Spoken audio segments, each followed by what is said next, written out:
നമസ്കാരം സർ. കാണാം സർ. ഞാൻ വെയിറ്റ് ചെയ്തോളാം. ശരി സർ. സാറേ, ആ മാനേജറുടെ സ്റ്റേറ്റ്മെൻ്റ് എടുത്തു, പിന്നെ കുറച്ച് നാട്ടുകാരുടെ. SP ഇങ്ങോട്ട് വരുന്നുണ്ട്. ഓ, അപ്പോൾ അതിനുള്ള അറേഞ്ച്മെൻറ്റ് ചെയ്യാം സാറേ. പിന്നെ പെൺപിള്ളേർ 2 പേര് വെയിറ്റ് ചെയ്യുന്നുണ്ട്.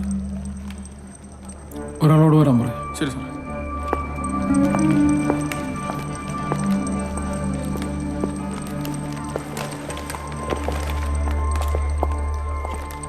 സാർ, ആനി രാവിലെ കടയിലേക്ക് കയറിയായിരുന്നു. ഇല്ല സാറേ, അതിനു മുന്നേ ആൾക്കാർക്ക് അകത്തോട്ട് കയറി. പിന്നെ മെമ്പർ വന്ന് കാര്യം പറഞ്ഞു. സാറേ, ഇതിന് എന്നാ നമുക്കൊന്ന്... ഇന്നലത്തെ ദിവസം ഇവിടെ എന്തൊക്കെ ചെയ്തു? സാറേ, ഇന്നലെ ടൈലിൻ്റെ പണിയായിരുന്നു ബാക്കിയുണ്ടായിരുന്നത്. ഈ ആഴ്ച കട തുറക്കായിരുന്നതാ. പിന്നെ ഞങ്ങളും കൂടെ ടൈലിൻ്റെ പണി ചെയ്തുകൊണ്ടിരുന്നത്. ടൈൽ പണിയൊക്കെ അറിയോ? പഠിച്ചതാ സാറേ. ചിലവ് ഭയങ്കര കൂടുതലാണ്. ബാക്കി ദിവസം എന്തൊക്കെ ചെയ്തു? സാറേ, ഇന്നലെ സുമിയുടെ കല്യാണ നിശ്ചയമായിരുന്നു. അപ്പോൾ പോയിട്ട് സുമിക്കും അമ്മയ്ക്കും മേക്കപ്പ് ചെയ്തു. രാത്രി വരെ അവിടെ തന്നെയായിരുന്നു. അന്നത്തെ ദിവസം നിങ്ങൾ എന്തൊക്കെയാണ് ചെയ്തത്? പതിവ് പോലെ ഉച്ചയ്ക്ക് ചായക്കടയിൽ നിന്ന് ഭക്ഷണം കഴിച്ചു. ഒരു 4 മണിയായപ്പോൾ കടപൂട്ടി വീട്ടിൽ പോയി. പിന്നെ ഒന്ന് ഫ്രഷ് ആയിട്ടാണ് സുമിയുടെ വീട്ടിൽ പോയത്. അവിടെ ഒരു ഫംഗ്ഷൻ ഉണ്ടായിരുന്നു. അത് കഴിഞ്ഞിട്ടോ? പതിവ് പോലെ കിടന്നുറങ്ങി. കിടന്നുറങ്ങിയല്ലേ?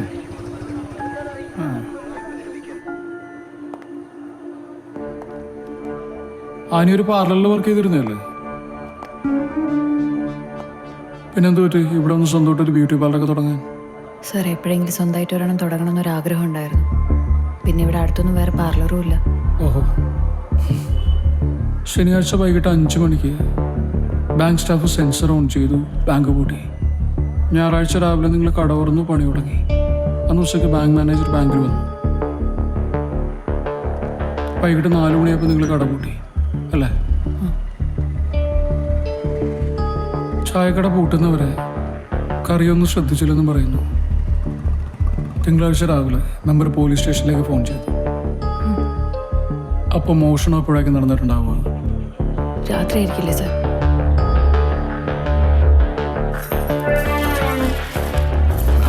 നിങ്ങളുടെ തീരുമാനത്തിൽ മാറ്റമൊന്നുമില്ലല്ലോ. എന്തായാലും കുറച്ച് ദിവസം കൂടെ ഇവിടെ തന്നെ നിൽക്കാം. അതാ സേഫ്. പിന്നെ ഷോപ്പ് തുറക്കാൻ പറ്റില്ലെന്നാകുമ്പം പോവാം. അത്ര എളുപ്പമല്ല. കുറച്ചു കാലം നന്നായിട്ട് അഭിനയിക്കേണ്ടി വരും രണ്ടാളും. ഇതുവരെ നമ്മുടെ പ്ലാൻ പ്രകാരം എല്ലാം നടന്നേ. എന്തെങ്കിലും ഒരു തുമ്പ് ചിലപ്പോൾ അവിടെ ഉണ്ടാവും.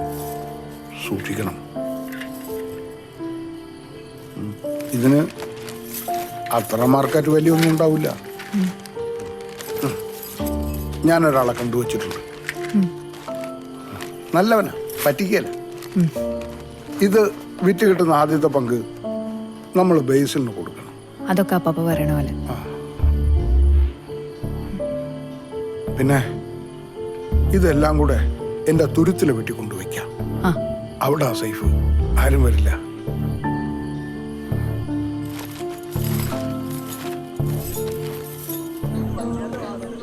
എത്ര കഴുകിയിട്ട് മോശം പോണില്ലല്ലോ.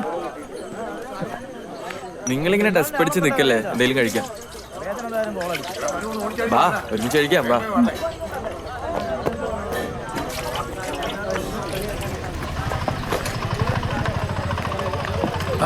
വാ മക്കളെ, ഇരിക്കും. രാവിലെ വരെ ഒന്നും കഴിക്കാതിരിക്കില്ലേ? എടാ മോനെ മനു, വെച്ചാൽ കഴിക്കാൻ പൊറോട്ടയും കറി കൊടുത്തേ. ഇപ്പൊ കൊടുക്കാം. അല്ല, ഈ കേസും ബുക്കാറൊക്കെ തീർന്ന് നിന്ന് കട തുറക്കാൻ പറ്റും? അറിയില്ല കേട്ടോ. എടാ മനുവേ, നീ പുറത്തേക്ക് നോക്കൊക്കെ എന്താ വേണ്ടെന്ന് ചോദിച്ചു നോക്ക് കേട്ടോ. ചെല്ല് മക്കളെ. നിങ്ങളിപ്പോൾ ഒന്നിനെ കുറിച്ച് ഓർത്ത് മനസ്സിലാക്കിയൊന്നും വേണ്ട. എന്താണെന്ന് വെച്ചാൽ നമുക്ക് വരുന്നിടത്ത് വെച്ച് കാണാം. ഞങ്ങളൊക്കെ ഇല്ല നിങ്ങളുടെ കൂടെ. നിങ്ങൾ ധൈര്യമായിട്ടിരിക്കുന്നേ. പിന്നല്ലാതെ ഞങ്ങൾ എല്ലാവരും കൂടെ ഉണ്ട്. ടെൻഷൻ അടിക്കണ്ട, നിങ്ങൾ കഴിക്കും. നമുക്ക് നോക്കാം എന്താ സംഭവിക്കുന്നത്. ഇപ്പൊ ആരകത്തെ കയറ്റി വിടണ്ട. സാർ, എൻട്രി എക്സിറ്റ് ഒരേ വഴി കൂടിയാണ്. ഓഹോ. സാർ, പിന്നെ കോൺക്രീറ്റ് പൊളിക്കാൻ വേണ്ടിയിട്ട് അവർ ചെറിയൊരു ബ്ലാസ്റ്റ് നടത്തിയിട്ടുണ്ട്. ഓക്കെ. ഇവിടെ ഒരു ബ്യൂട്ടി പാർലർ തുടങ്ങാൻ വേണ്ടിയിട്ടുള്ള സെറ്റപ്പ് ആയിരുന്നു. അവർ ഈ ആഴ്ച തുടങ്ങേണ്ടതാണ്. ഓഹോ. Any evidence? Sir, solid evidence ഒന്നും കിട്ടിയിട്ടില്ല. നടന്ന time? Some time between 11 and 4 AM. ഇവിടെ അടുത്ത് വലിയൊരു വീട്ടിൽ എന്തോ ഫംഗ്ഷൻ നടക്കുകയായിരുന്നു. അപ്പോൾ കവലയിലുള്ള ഓൾമോസ്റ്റ് എല്ലാ ആളുകളും അവിടെ ഉണ്ടായിരുന്നു. ഓക്കെ. ഏതായാലും ഇതേ രീതിയിൽ മോഷണം നടത്തുന്നവരെ നമ്മളൊന്ന് ചെക്ക് ചെയ്യണം. Sir.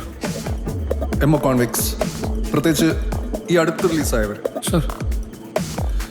And what about the loot? Sir, ബാങ്കിൽ 70 ലോക്കറുള്ള ഒരു സേഫ് ഉണ്ട്. അത് ഓൾമോസ്റ്റ് എല്ലാം പൊളിച്ചിട്ടുണ്ട്. ആ റൂമിനകത്തുള്ള മറ്റു 2 സേഫ് തൊട്ടിട്ടില്ല. പിന്നെ ലോക്കർ ആയതുകൊണ്ട് ചെറിയൊരു പ്രശ്നമാണ് സർ. എന്ത് പ്രശ്നം? കാര്യം ബാങ്കിന് അറിഞ്ഞുകൂടല്ലോ ലോക്കറിൻ്റെ അകത്ത് എന്താണെന്നുള്ളത്. പിന്നെ ബാക്കിയുള്ള ആളുകളാണെങ്കിൽ അവർക്ക് ഓർമ്മ കാണണമെന്നില്ലല്ലോ സർ. ഏകദേശം 26 കിലോ സ്വർണം, കുറച്ച് ഡയമണ്ട്, ഒരു 3.5 ലക്ഷം വരെ ക്യാഷ്, പിന്നെ കുറച്ച് foreign currency.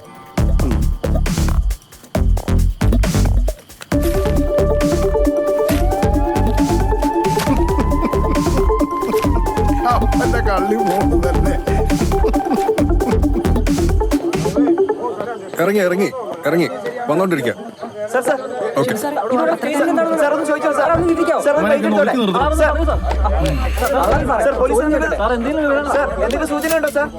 See, it's a grave situation. Sir. We have to find out who did this as soon as possible. Yes sir.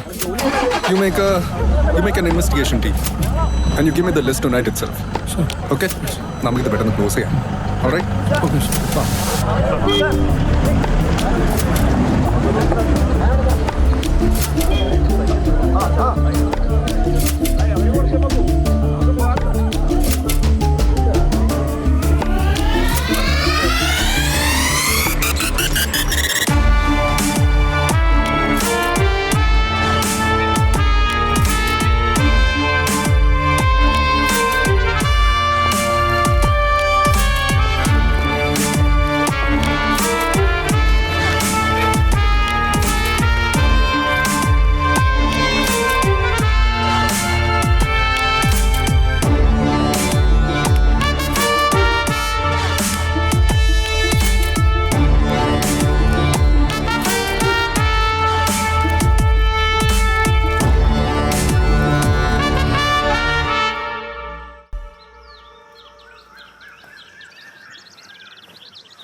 ഞാൻ എത്ര നേരമായിട്ട് വെയിറ്റ് ചെയ്യാന്നറിയോ?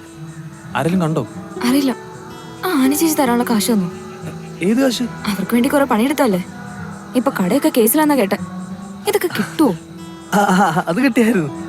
എനിക്കിനി കുറെ നാള് വീട്ടിൽ പിടിച്ചു നിൽക്കാൻ പറ്റിയെന്ന് വരില്ല. ഞാനെങ്കിൽ ഇറങ്ങി പോരുവേ, പിന്നെ അവിടേക്ക് തിരിച്ചു കയറില്ല. എന്റെ സുമി, എടാ കുറച്ച് ദിവസം കൂടി. നിനക്കെന്നെ വിശ്വാസമില്ലേ?